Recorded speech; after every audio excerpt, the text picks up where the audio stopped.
Asali mace tana zuwa gida ne wanka musamman haihuwar fari saboda kulawa, namiji ba zai iya wannan kulawar ba, ba zai iya kulawa ba.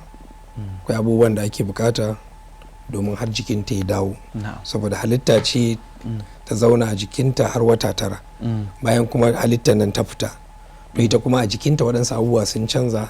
Ana kokarin ya zamanto kamar a yi biki, shi ne abin da ake bahaushe yake kira biki. Biki shine kokarin a dawo da abu yanda yake, ya zamanto jikinta ya dawo. Ɗaya kenan dalilin zuwa gida kenan. Dalili na biyu shine namiji da yake ganin ga matarsa tana gida, kuma wataƙila halittarta ta ƙara kyau, ta kyautata bayan ta haihu, wani lokaci ba zai iya mallakar kansa ba, zai iya neman ta, to kuma wannan zai iya cutar da ita. Dalilin da ya sa wani lokaci ake ɗauke ta kenan a yi nesa da ita, sai a yi mata wannan, shi kuma ya jure ya haƙura. Abu na uku abin da ya sa ake zuwa gida, wannan sabunta karsashin soyayya ne.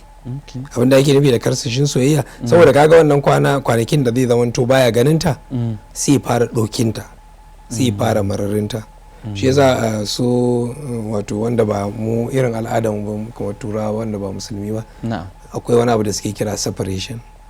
Ba kama gaban ki ne ba kama gaban, saboda in aka dan kwana biyu ba a ganin juna, sai kuma dawo da mararin juna, yawwa to sai a dawo. To wannan za ga cewa kafin ta dawo sai ga cewa mutum ya fara mararinta, ya fara kwaɗayinta, kuma sai ya san muhimmancin ashe zama da ita ya fi zama shi kadai, ba kawai ya ringa cewa ni zan iya komawa yadda nake dawa.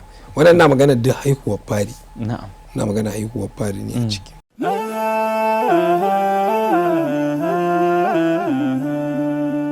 Haske mai leƙa gidan kowa Afirka TV. TV3 tafarkin rayuwa.